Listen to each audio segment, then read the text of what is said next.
로마서 11장 13절에서 24절까지의 말씀입니다. 제가 먼저 하겠습니다. 내가 이방인인 너희에게 말하노라. 내가 이방인의 사도인 만큼 내 직분을 영광스럽게 여기노니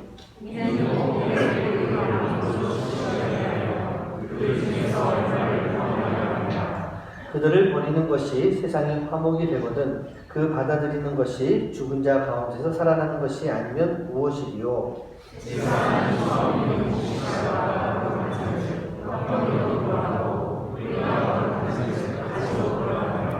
또한 가지 얼마가 꺾이었는데 돌 감람나무인 내가 그들 중에 접붙임이 되어 참 감람나무 뿌리의 진액을 함께 받는 자가 되었음즉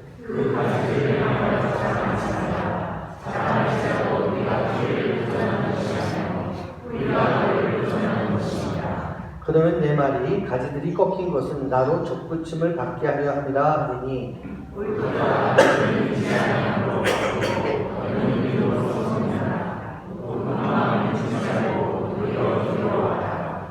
하나님이 원 가지들도 아끼지 아니하셨은즉 너도 아끼지 아니하시리라.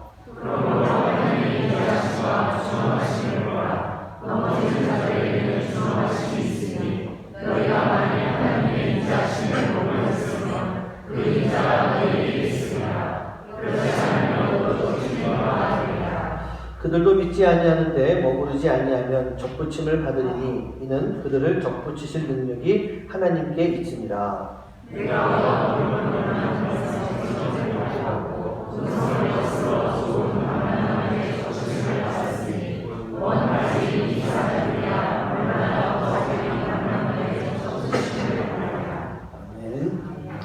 자, 로마서 11장 우리가 지금 보고 있습니다. 이제 로마서에 나타난 하나님의 의, 하나님의 뜻, 이제 거의 마지막을 다가가고 있습니다. 11장 전까지 보면요, 하나님이 죄로 가득한 이스라엘을 버리신 것, 버리셨다라고 하는 그런 표현처럼 또 실패한 이스라엘에 대한 이야기가 계속 나오고 있었습니다. 사랑의 하나님이 어떻게 이스라엘을 버리실 수가 있으셨을까? 이스라엘은요, 분명히 실패한 나라입니다. 복음이 이스라엘에게 주어졌음에도 불구하고 이스라엘은 그 복음을 버리게 됐던 거예요. 그리고 예수님을 죽였습니다. 그렇기 때문에 이스라엘이라고 하는 나라는요, 이 실패한, 즉 구원에 실패를 한 나라다라고 하는 그런 말씀을 제가 계속 드렸었어요. 사도 바울도 이 로마서를 통해 본 나라고 하는 이 앞부분부터 10장에 있는 그 모든 그 말씀 속에서 잘못된 이스라엘의 모습들을 계속 이야기하고 있습니다. 그래서 유대인들과 이방에 대한 이야기까지 하면서 유대인들이 잘못된 길을 걸어가고 있다라고 하는 죄악된 이스라엘, 유대인의 모습을 계속 말씀하고 있었던 거예요. 그런데 지난주에도 그랬죠. 11장을 시작하면서 바울이 분명하게 말씀하고 있습니다. 하나님이 이스라엘을 버리셨느냐? 아니다 라고 말씀하고 있는 거예요. 아닌 것입니다. 버림받은 것이 아니란 얘기예요. 비록 이스라엘이 실패를 하긴 했었지만 앞에서 말했던 것처럼 실패한 이스라엘 안에서 이스라엘의 구원이 아닌 하나님의 약속의 자녀들을 통해서 하나님은 계속적으로 구원의 역사를 이어가셨던 거예요. 그리고 그 하나님의 약속의 자녀들을 통해서 이방 가운데 하나님의 구원의 역사를 보여주고 계셨던 것입니다. 전하셨던 거예요. 그리고 이방 안에 구원의 놀라운 소식들이 나타나기 시작한 것입니다. 비록 이스라엘은 실패를 했지만, 그리고 버림받은 것처럼 이렇게 보이지만, 그들 가운데서 회개하고 돌아오는, 예수를 믿고 시인하는, 예수의 이름을 부르는 자들로 하여금 하나님의 약속, 세상을 향하신 그 하나님의 뜻을 계속해서 이어가시는 그런 하나님의 모습인 것입니다. 그리고 그 하나님의 그 뜻은 바로 이스라엘에게 국한된 것이 아니라 이제 이방을 향한 구원의 문을 열어가고 계시는, 사도 바울이 이 글을 쓰는 이 편지를 쓸 때 이미 하나님은 그 구원의 문을 열어놓으신 그런 모습이었던 거예요. 어떤 목사님들은, 어떤 신학자들은, 성경 연구가들은 그렇게 말씀하시더라고요. 이방의 선교를 위해서 하나님께서 일부러 이스라엘을 실패하게 만드셨다. 많은 목사님들이 그렇게 이야기하는 그런 책을 제가 봤었어요. 그러면서 그 증거가 무엇이냐? 2000년이 지났지만 이스라엘에는 아직까지도 구원이 없지 않느냐. 그리고 2000년 동안 그들이 겪어야 했던 그 고난이 바로 이스라엘이 받고 있는 벌이다. 그렇게 이야기를 하더라고요. 그게 맞는 말이라고 여러 목사님들이 같이 이야기합니다. 그런데 저는 아니라고 생각해요. 아무리 맞다라고 이야기하시는 목사님들이 계시겠지만 저는 그거 아닌 것 같아요.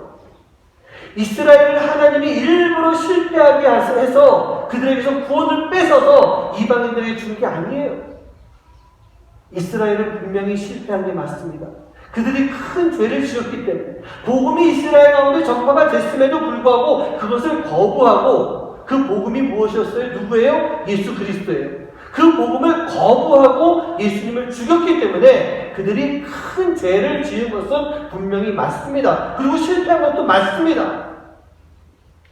하지만 하나님이 버리셨냐고요? 아니에요. 하나님은 그 실패한 이스라엘을 통해서 이방에 대한 구원의 문을 열어가셨던 거예요. 이스라엘의 실패가 하나님에게 있어서는 이방을 구원할 수 있는 이방의 문을 여는 열쇠의 역할을 했던 것입니다. 여러분, 하나님이 어떤 분이세요? 하나님은요, 악도, 죄도, 사단의 역사도 하나님의 능력으로 선하게 바꿀 수 있는 분, 그분이 바로 우리 하나님이세요. 이스라엘이 실패한 사건이 바로 그 대표적인 사건이었어요. 비록 이스라엘은 실패했지만 하나님은 그 실패한 이스라엘을 통해 이방을 선교하고 이방을 구원하는, 이방인들에게 구원의 복음을 전하는 그 일로 바꾸셨던 것입니다. 오늘 읽었던 말씀 전에 11절과 12절 말씀 보면, 그러므로 내가 말하노니 그들이 넘어지기까지 실족하였느냐? 그럴 수 없느니라. 그들이 넘어짐으로 구원이 이방인에게 이르러 이스라엘로 시기나게 하니라. 그들의 넘어짐이 세상의 풍성함이 되며 그들의 실패가 이방인의 풍성함이 되거늘 하물며 그들의 충만함이 되요. 이스라엘이 실패할 만큼, 정말 버림받을 만큼 실족하고 큰 죄를 지었는가? 물론 죄를 지었죠. 그 죄가 크기는 큽니다. 하지만 하나님이 버리셔야 할 만큼, 버림을 받아야 할 만큼, 하나님이 여호수아에게 가나안 땅에 들어가면서 저 가나안 땅에 있는 민족들은 싸그리 쓸어 없애버려야 돼. 하나도 남기지 말고 쓸어 없애버려야 돼. 라고 하실 만큼 그런 모습처럼 이스라엘을 버리셨느냐? 그게 아닌 거예요. 만약 버리셨다면 어떻게 그 구원의 복음이 이스라엘부터 시작이 됐겠어요? 어떻게 이스라엘 민족을 통해서 베드로와 제자들과 예수님을 만났던 많은 사도들과 그 사도들의 가르침을 받았던 많은 유대인들을 통해서 어떻게 복음이 전파됐겠어요? 하나님은 실패한 이스라엘을 절대로 버리신 것은 아니신 것입니다. 그들을 통해서 구원이 이방에 이르게 하셨고, 바로 이스라엘의 넘어짐, 즉 이스라엘의 실패를 통해서 세상의 풍성함으로 구원의 복음이 세상에 널리 퍼져나갈 수 있는 그런 기회를 만드셨던 거예요. 그래서 이방인인 우리들에게 풍성한 하나님의 은혜가 임할 수가 있었던 것입니다. 하나님은 절대로 이스라엘을 가나안 땅에 있었던 이방 민족들처럼 싸그리 없애버리는 그런 모습이 아니셨어요. 그럼 무엇이었을까요? 지금 이스라엘이 무엇이겠습니까? 정욕대로 살고 하나님의 순리를 따르지 않는 이스라엘을 하나님은 지금 내버려두고 계십니다. 내버려두고 계십니다. 여러분, 제가 이 말씀을 많이 드려서 내버려둔다는 말의 그 의미가 뭔지 아시죠? 하나님이 기다리시는 겁니다. 이스라엘이 회개하고 돌아오기를 기다리시는 그 하나님의 마음인 것입니다. 언제까지요? 지난주 설교 제목, 끝까지 기다리시는 하나님. 끝까지 기다리세요. 사도 바울은 그런 이스라엘에 대해서 오늘 말씀 13절, 14절에서 이렇게 말합니다. 같이 한번 합독해 보겠습니다. 시작. 내가 이방인이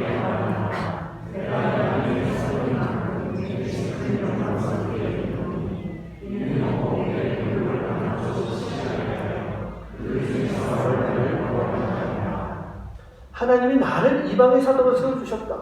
사도 바울이 말하는 거예요. 나를 이방의 사도로 세워주셔서 그 이방의 구원을 얻게 하는데 너희가 이것을 보고 시기하게 하여. 저는 이 말씀이 그렇게 해석돼요. 너희도 이것을 보고 부러운 마음에 갈급한 마음이 됐으면 좋겠다. 너희가 이것을 갈급한 심령이 되어야 된다. 지금 사도 바울이 이스라엘 민족들에게, 자기 민족들에게 그렇게 이야기하고 있는 거예요. 그리고 이것이 바로 하나님의 마음이야. 이게 너희를 향한 하나님의 뜻이다라고 지금 분명하게 이야기해주고 있는 그런 모습인 거예요. 사도 바울은 복음을 전하면서 이방인의 사도로 복음을 전하면서 늘 자기 민족에 대한 안타까움이 그 안에 반드시 있었던 거예요. 로마서가 로마 교회에 있는 사람들에게 전하는 말씀이지만 단지 로마에 사는 이방인들만 두고 하는 얘기겠습니까? 이미 세계 방방곡곡에 다 흩어져 있는 디아스포라 유대인들, 그 로마 교회에 있는 유대인들을 향해서도 동일하게 말씀을 해주고 계신 거예요. 내 가족을 잘 챙겨주지 못하면서 남의 가족을 챙겨야 되는 그런 바울의 마음을 여러분 알겠습니까? 아마도 사도 바울의 마음에는요, 분명히 이 마음이 있었을 거예요. 이스라엘이 구원의 원조입니다. 하나님이 이스라엘에게 복음을 주셨고 구원을 주셨고 예수님을 보내주셨잖아요. 비록 이스라엘이 그것을 거부했지만 이스라엘에게 주셨던 거예요. 그렇기 때문에 아직도 바울 마음속에는 하나님을 버리지 않으셨어. 우리를 버리지 않으셨어. 라고 하면서 우리에게 주어진 복음이 원조인데 계속 그 마음을 가지고 있었던 것입니다. 여러분, 원조라고 하는 것이 무엇입니까? 가장 먼저 된 것, 그리고 그것이 절대로 바뀌거나 변하지 않는 것, 그게 바로 원조예요. 여러분, 어디 가면 원조란 말을 가장 많이 쓰죠? 식당가에 가면은 원조란 말 제일 많이 있더라고요. 족발집이 모여있는 곳에 가면 다 원조예요. 내가 원조래요. 그래서 일반 사람들은 어디가 원조인지 잘 알 수가 없습니다. 주변에 같은 종류의 식당들이 얼마나 많이 모여서 자기가 원조라고 주장하는지 모르겠어요. 모두가 다 원조인 것 같아요. 하지만 진짜 원조는 오직 하나밖에 없어요. 하나밖에 없어요. 그 주변에 있는 건 뭡니까? 흉내를 내는 거예요. 유사한 거예요. 그리고 원조란 이름을 써놓고 원조의 덕을 보고 있는 그 모습. 제가 이렇게 좀 맛집을 좀 찾는 걸 좋아해서 옛날에 속초에 유명한 막국수집이 있었어요. 근데 지금은 좀 이제 바뀌어서 한참 유명할 때 그 막국수집 옆 주변에 많은 몇 개의 막국수집이 있었어요. 어떤 덕을 보는지 아십니까? 제가 물어봤더니 주중에는 이 집밖에 안 가요. 다 텅텅 비어요. 근데 주말 되면 이 집이 교회를 다닌다고 해서 이 집이 쉽니다. 그러면 그 주말에 오는 그 많은 사람들이 다 주변의 집을 가는 거예요. 근데 그러고도 장사가 될 만큼 이 집이 유명한 집이었던 거예요. 그렇게 덕을 보고 살고 있어요. 하지만 여러분, 원조는 어떻습니까? 원조는 절대로 변하지 않고 그 끝까지 원조의 맛을 유지하고 있다는 거예요. 변하지 않는 거예요. 한국에 가면은 제가 오늘 또 맛집 하나 좀 소개를 해드려야겠네요. 한국에 가면 잠실에 유명한 김치찌개집이 하나 있습니다. 아시는 분들 아실 것 같은데 제가 이 집을 뭐 홍보하려고 하는 건 아닙니다. 그 집에 좀 재밌는 이야기가 있어서 제가 같이 나누려고 합니다. 지금 그 식당의 이름이 오모리찌개라고 하는 그런 이름을 가지고 있어요. 아시는 분도 아마 좀 계실 거예요. 제가 거기에 한 1980년대 중반부터 살았기 때문에 그 한 중후반부터 그 집을 봤어요. 그러니까 아마 더 오래된 집일지도 모르겠어요. 그 맛을 제가 아직도 기억하고요. 한 2년 전인가 갔다가 그 집에 가서 오랜만에 먹어봤어요. 맛이 똑같더라고요. 너무 맛있고 시원한 김치찌개예요. 근데 그 식당의 원래 이름이 오모리찌개집이 아니라 오모가리찌개집이었어요. 오모가리라고 하는 이름이었어요. 이 오모가리가 뭐냐면 이 김치를 숙성하기 위해서 담가놓는 항아리예요. 그리고 그 항아리에서 3년 동안 잘 숙성시킨 그 김치 가지고 찌개를 만드는 그런 집이었습니다. 근데 어느 날 보니까 오모가리 찌개에서 이름이 오모리로 바뀐 거예요. 그리고 지금까지도 그 이름을 유지하고 있습니다. 제가 워낙 자주 가다 보니까 사장님하고 한번 물어본 적이 있었어요. 사장님, 옛날에 여기 원래 오모가리 찌개집 아니었어요? 그랬더니 사장님이 웃으면서 맞대요. 근데 이름이 바뀐 거예요. 왜 바뀌었어요? 그랬더니 자기 집에서 일하던 직원 하나가 밖으로 나가서 가게를 차려가지고 그 오모가리라고 하는 이름을 특허를 내버린 거예요. 그러니까 특허를 내고 나니까 이 원래 주인이 그 이름을 못 쓰게 됐어요. 그래서 오모가리라는 이름을 못 쓰니까 오모리라고 하는 찌개, 오모리찌개 해가지고 이름을 바꿔서 장사하기 시작했던 것입니다. 그런데 여러분, 그 직원이 특허를 냈다라고 그래가지고 이 원래 이 집의 찌개 맛이 바뀌겠습니까? 이게 달라지겠습니까? 사람들이 오모가리라고 하는 이름을 가져갔다라고 그래가지고 이 사람이 이제부터 원조야, 여기는 원조 아니야 라고 누가 그렇게 생각하겠어요? 비록 이름은 바뀌었어도 이 집은요, 변함없이 그 맛을 유지하고 있는 그 원조집이라는 거예요. 제가 이 말씀을 왜 드리느냐? 그 잠실에 있는 그 찌개집을 홍보하는 게 아니에요. 여러분, 우리에게 있어서 구원의 원조가 어디겠어요? 우리에게 있어서 복음의 원조가 어디겠어요? 바로 이스라엘이 그 원조라고 하는 그 의미예요. 그리고 하나님은 그 이스라엘이라고 하는 그 원조를요, 끝까지 기다리시며 하나님의 구원의 역사를 버리지 않고 간직하고 계시다라고 합니다. 그게 오늘 사도 바울이 지금 로마교회 성도들에게, 지금 또 우리들에게 동일하게 전해주시는 그런 말씀인 거예요. 그럼 언제까지 기다리십니까? 이스라엘 안에 온전한 구원의 역사가 완성될 때까지, 그때까지 우리 하나님은 분명히 기다리실 줄 믿습니다. 그 증거가 무엇일까? 2000년 전에 만약 하나님께서 가나안 땅의 이방 민족처럼 이스라엘을 버리셨다고 한다면 그 많은 이스라엘 사람들을 어떻게 하나님께서 사용하셨겠어요? 하나님의 구원의 복음을 전파하고 구원의 역사를 이루어가시는 그 시간 속에서 어떻게 실패한 이스라엘의 그 민족들, 그 백성들을, 그 사람들을 사용하셨겠어요? 최초로 복음을 전한 사람이 누구예요? 그 복음을 전한 수많은 사람들 중에서 이스라엘, 즉 유대인들의 비율이 얼마나 많이 있었겠습니까? 복음을 전하는 대부분의 장소가 각 지역마다 있었던 유대인들의 회당을 중심으로 그 복음을 전했던 것도 바로 그 증거 중에 하나. 즉 하나님이 버리지 않으신 이스라엘이 원조라고 하는 것을 하나님께서 끝까지 가지고 계시는 그 증거가 아니겠습니까? 로마서 11장 16절 말씀 한번 같이 한번 읽어보겠습니다. 합독합니다. 시작. 제사를 처음 곳이 가라.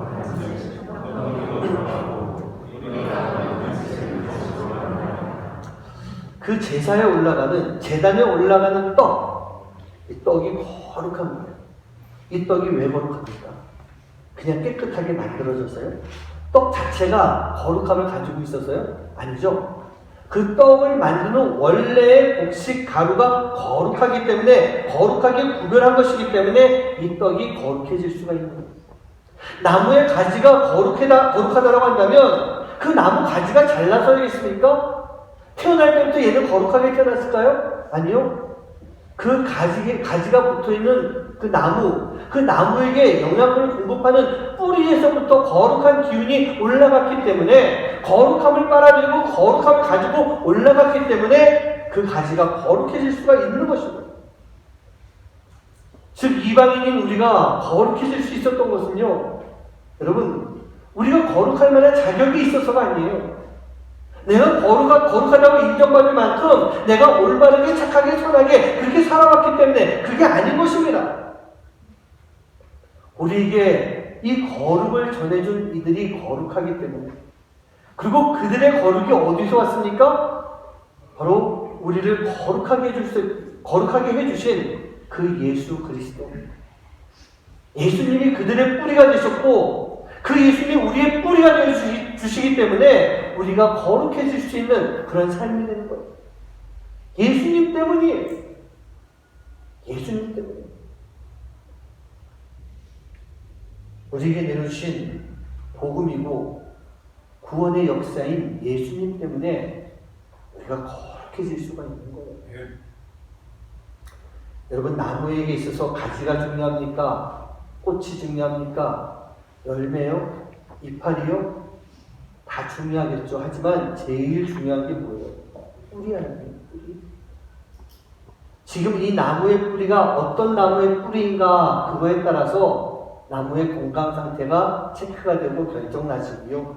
어떤 열매를 맺을 수 있는 것인가 라고 하는 것도 뿌리에 달려있다는 거예요.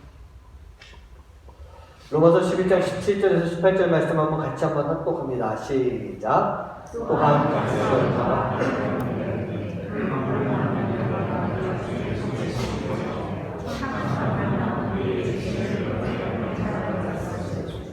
그 가지들을 향하여 자라나지 말라. 자라나지 뿌리를 보존하는 것이 아니고 뿌리가 너를 보존하는 것이다.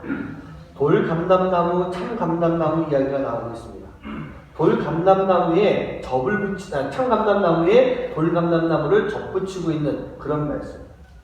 여러분, 접붙인다라고 하는 것, 여러분 그거 잘 아시죠? 접붙이기 위해서는 무언가 하나가 좀 잘려 나가야 됩니다. 그리고 뭐 방법에 따라 다르겠지만 쪼개가지고 끼워 넣는다든지 어쨌든 뭔가가 하나 잘려 나가야 되고 여기서 들어온 것이 붙어서 잘 연결이 됐을 때 접붙어지는 거예요. 우리가 그런 모습이 되지 않겠습니까? 우리가 어디에 접붙어야 될까요? 우리가 어디에 접붙는가에 따라서 우리의 구원이 결정이 나게 되는 것입니다. 재밌는 이야기 하나 해드릴게요. 어느 경상도 총각과 전라도 아가씨가 결혼했습니다. 영혼함의 만남이었어요. 신혼의 달콤한 시절을 지나가는데 밤에 출출함을 느끼자 이 부부가 감자를 삶았어요. 아내가 감자를 맛있게 삶아가지고 잘 삶은 감자를 그 옆에다가 이만한 종지에 설탕을 함께 담아가지고 맛있게 먹으라고 그 감자를 가지고 왔어요. 남편이 설탕을 딱 찍어서 한 입을 딱 베어 물더니 얼굴 찌푸리면서 감자를 팍 뱉어냅니다. 그러면서 아내에게 짜증난 투로 말합니다. 아니 너는 감자를 먹는데 왜 설탕을 가져왔냐? 감자를 먹으려면 소금에 찍어 먹어야지 어떻게 설탕에 찍어 먹냐? 우리 경상도에서는 소금에 찍어 먹는다. 왜 설탕을 가져왔냐 그런 거예요. 그래서 전라도 이 아내가 얘기합니다. 무슨 말이에요 지금? 누가 감자를 설탕에 찍어 먹어요? 나는 소금에 늘 찍어 먹어봤지. 우리 전라도에서는 설탕 찍어 먹어요. 소금 찍어 먹고 처음 봐요. 그러면서 이제 막 싸우기 시작한 거예요. 그러면서 이 부부가 싸우다 보면 별의별 게 막 다 나오기 시작하죠. 도가 이제 넘어서기 시작하면서 시댁이 뭐 어떠니, 당신 부모가 어떠니, 뭐 처갓댁이 어떠니, 한참 얘기를 하다가 이혼 얘기까지 나오기 시작했어요. 웃기죠? 감자부터 시작이 됐는데 이혼 얘기까지 나와요. 판사 앞에 가가지고 판결을 받습니다. 왜 싸웠나 이야기를 하다가 감자 이야기가 나오자 판사가 가만히 듣더니 말을 딱 끊어버려요. 그러면서 이럽니다. 아니 지금 무슨 말들입니까? 누가 감자를 설탕이나 소금에 찍어 먹어요? 우리 강원도에서는 감자를 고추장에 찍어 먹더래요. 자기들 고추장에 찍어 먹는 거예요. 여러분 이게 무엇이 문제입니까? 무엇이 중요한 거예요? 소금이 중요해요? 설탕이요? 고추장이요? 중요한 건 감자예요. 무엇을 먹느냐가 중요한 거지 무엇을 어떻게 먹느냐가 중요한 게 아닌 거예요. 여러분 구원이라는 게 뭔지 아십니까? 구원의 중요한 게 뭔지 아세요? 구원에서 가장 중요한 것은요 예수 그리스도입니다. 다른 건 다 필요 없어요. 예수 그리스도예요. 그런데 우리가 이 구원에 있어서 예수님이 아닌 다른 것들을 자꾸 바라보고 있어요. 뭘 보고 있습니까? 행함을 바라보고 있어요. 어떻게 살고 있는가? 어떤 형식에 따라 살고 있는가? 어떤 제도에 맞춰 살고 있는가? 여기에 너무나도 치우치고 있을 때가 많이 있다는 얘기예요. 예수님은 뒷전으로 가 있어요. 이 모든 것들이 지금 내가 어떤 삶을 살고 있는가라고 하는 여기에 너무 초점이 맞출 때가 있어요. 교회 안의 형식이요? 교회 안의 직분이요? 교회 안의 제도요? 그것보다 더 중요한 게 우리에게 있어서 우리 구원에 있어서 진짜 중요한 것은 오직 예수 그리스도일 줄 믿습니다. 네. 즉 우리가 예수님께 접붙임을 받고 살아갈 때 진정한 복음이신 예수님이라고 하는 양분을 받으며 우리가 구원의 열매를 맺을 수가 있게 되는 거예요. 돌감람나무가 참감람나무의 열매를 맺을 수 있는 것은요 자기가 이쪽에서 꺾임을 받아가지고 여기 왔을 때 자기 스스로가 내가 이제부터는 참 감람나무 가지야 라고 해가지고 자기가 참 감람나무의 열매를 냈기 때문이 절대로 아닌 거예요. 그 가지에 꼽히는 옆에 참 감람나무 가지가 도와준 것 이것도 아니에요.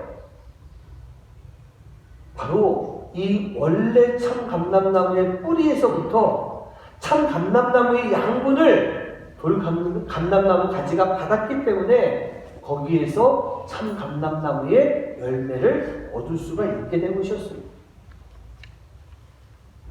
보잘것이 없고 먹지 않는 돌 감람나무가 참 감람나무의 접붙임을 받게 되었을 때 바로 그 가지에서 참 감람나무 열매가 나오는 것이 아니라 바로 뿌리에서부터 그 역할을 해줬기 때문에 진정한 열매를 맺을 수가 있게 된 거예요.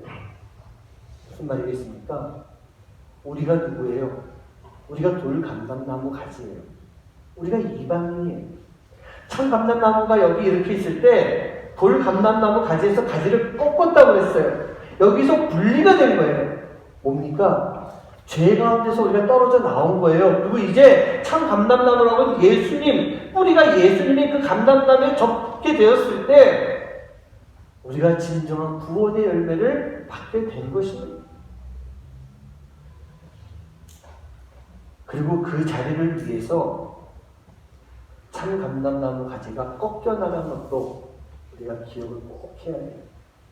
내가 꺾여서 여기 와서 붙기 위해서는 여기서 꺾여서 떨어져 나간 것이 있을 때 그 자리에 내가 붙게 된다는 겁니다. 바로 이스라엘의 희생이 있었기 때문에 우리에게 구원의 열매들이 맺혀졌던 거예요. 그래서 이스라엘이 버림받은 것이 아니다라고 사도 바울은 분명하게 말씀하고 있는 거예요. 단지 하나님께서 지금 이스라엘을 기다리고 계신다라는 것. 이스라엘이 다시 회복되는 것. 처음에 복음이 들어갔던 이스라엘이 다시 하나님 앞에 복음으로 하나가 되고 그 복음으로 구원의 완성이 되는 그날을 우리 하나님께서 기다리고 계시는 거예요.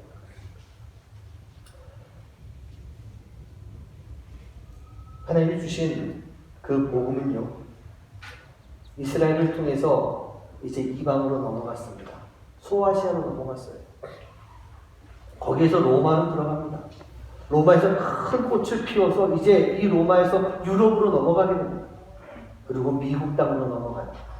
미국에서 이 선교 국가로서 역할을 하게 되면서 그 복음이 이제 아시아로 넘어옵니다. 우리나라를 비롯한 많은 아시아 국가로 넘어가는데 우리나라가 미국 못지않은 그런 선교 역사를 이뤄가게 됩니다. 전 세계적으로 선교학자들이 말하는데 이제 복음이 전달되지 않는 나라가 얼마 남지 않았다. 그렇게 이야기하고 있어요. 그러면 성도님들, 이 복음의 마지막 종착역이 어디가 되어야 되겠습니까? 이스라엘이에요. 이게 어떤 선교학적인 이야기일 수도 있지만 제가 꼭 선교학적인 이야기로 드리는 말씀이 아니라 복음이 완성되는 그 나라가 그것이 바로 이스라엘이고 그 복음이 완성되기를 기다리시는 그분이 바로 우리 하나님이신 거예요. 하나님이 이스라엘의 완전한 구원, 온 가운데 다시 회복되는 것, 그것을 기다리시는 하나님이신 거예요. 에레미야 31장 10절 말씀에 그 말씀을 좀 해주고 계십니다. 같이 한번 합독하도록 하겠습니다. 시작. 이방인들과 내 여호와의 말씀을 듣고 성에 정하여 이르기를 이스라엘의 진정한 말을 들으시고 독자가 너희에게 양같이 지키시리라. 이스라엘이 자신들의 죄악과 실패로 다 흩어졌습니다. 하나님이 흩으셨다라고 그런 말씀이 있어요. 그런데 그 흩으신 그 하나님이 다시 이스라엘을 모으시고 목자가 양떼를 지키고 돌봐주는 것처럼 하나님이 그 이스라엘을 다시 지켜주시는 거예요. 그게 바로 하나님의 뜻인 것입니다. 그게 하나님의 뜻이에요. 자, 마지막으로 말씀을 좀 마무리하려고 하는데 11장 21절 22절 말씀을 좀 다시 한번 같이 보겠습니다. 우리 함께 합독합니다. 시작. 하나님의 원 가지대로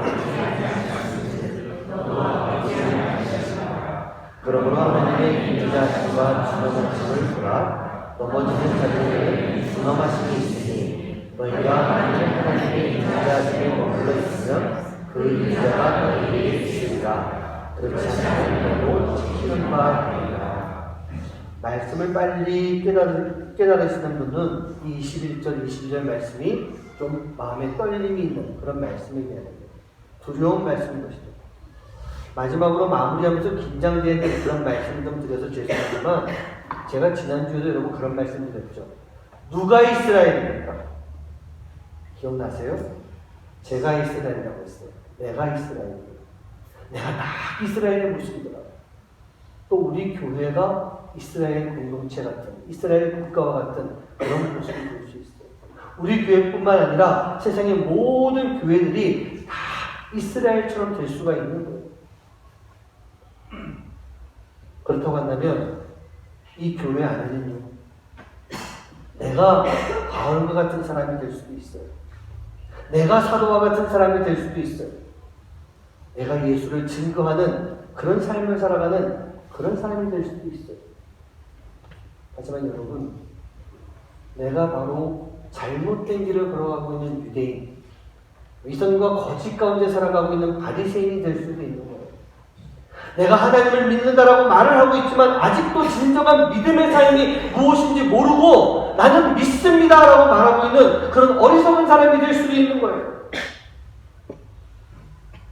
이스라엘이 아직 온전한 구원이 이루어지지 못했던 것처럼 지금 오늘 이 시간 우리 교회 안에 온전한 구원이 이루어지지 못할 수 있는 그런 상황이 될 수도 있는 거예요. 하지만 하나님은요, 그런 나를 지금도 기다리세요. 그런 우리 교회를 하나님은 지금도 기다리고 계시는 거예요. 이스라엘이 온전한 구원이 이루어지기를 바라시는 그런 마음처럼 우리 교회 안에도 온전한 구원, 온 성도의 온전한 구원이 이루어지기를 바라시는 마음으로 우리 하나님이 지금 기다리고 계시는 거예요. 우리 사랑하는 분들, 우리 하나님이 이렇게 기다리시는 것, 완전한 구원을 위해서 기다리시는 그 하나님 앞에 우리가 진정한 믿음을 드릴 수 있는 삶, 그 삶을 살아갈 수 있는 여러분 한 분 한 분 되시기를 주님의 이름으로 간절히 축원합니다. 나의 믿음을 온전하게 다 드리는 것, 거짓된 믿음이 아니라, 위선적인 믿음이 아니라 진짜 내 마음과 영혼을 다 드릴 수 있는 그러한 믿음이 필요한 거예요. 그 믿음을 우리가 가지고 살고 그 믿음을 드리기 위해서 우리는요, 우리 믿음의 원조가 되시는 예수님, 복음의 원조가 되고 뿌리가 되시는 그 예수님께 붙어야 됩니다. 붙어야 되는 거예요. 이제 여기 볼 감람나무 가지, 쓸모없는 그 가지의 그 나무에서 우리가 떨어져 나와야 되는 거예요.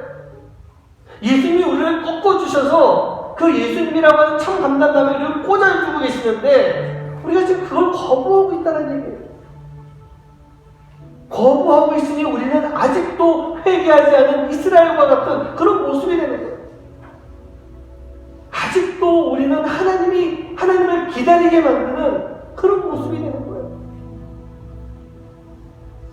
그런데 나는 구원받았다고 생각하고 그렇게 살고 있어요.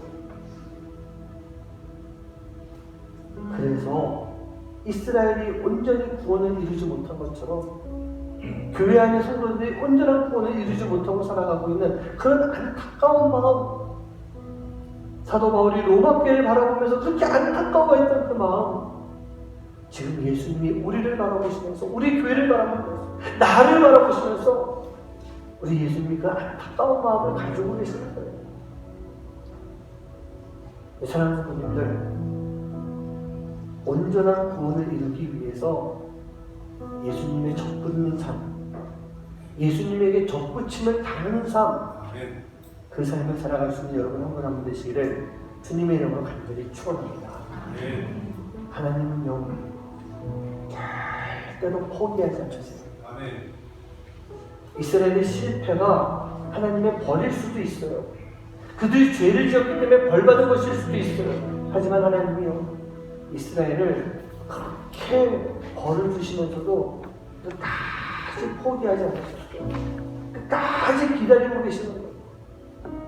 그게 누구라고요? 그게 나예요. 그게 우리 교회예요. 그게 하나님의 교회인 거예요. 그래서 하나님은 예수님을 이 땅에 내어주셨어요. 우리에게 내어주셨어요. 예수님을 이 땅에 보내주시고 우리를 기다리고 계세요. 하나님으로부터 돌아선 우리를, 하나님으로부터 멀어져 가고 있는 우리를 하나님은 변치 않는 사람으로 우리를 기다리고 계시는 거예요. 그럼 어떻게 해야 될까요? 돌아가야죠. 돌아가야 돼요. 여호와께로 돌아가야 돼요. 내가 넘어져도 여호와께 돌아가야 돼요. 그게 바로 우리를 기다리시는 하나님의 은혜이고 하나님의 사랑이기 때문에. 여러분 아까 우리 불렀던 찬양 기억나십니까? 내 백성이 나를 떠나 돌아섰지만 내 사랑은 내 백성을 포기하지 못하니 내가 모든 것을 다 내어주고 내가 너희를 다시 얻을 것이다. 이스라엘에게 향한 그 말씀인데 나에게 주시는 그 말씀인 거예요. 우리가 여호와 하나님께로 돌아가야 됩니다. 변치 않는 여호와 하나님께로 돌아가는 삶. 오래 참고 당신을 내어주고 우리를 사랑해 주시는 그 여호와 하나님, 내 아버지 하나님, 그 하나님께로 돌아가야 돼요. 우리가 탕자입니다. 아버지께 돌아갔을 때 그 탕자를 다시 아들로 세워주신 그 아버지, 우리가 그 아들의 모습, 탕자의 모습, 하지만 아버지로부터 용서받고 다시 세움받을 수 있는 그 탕자의 모습이 되시기를 주님의 이름으로 간절히 축원합니다.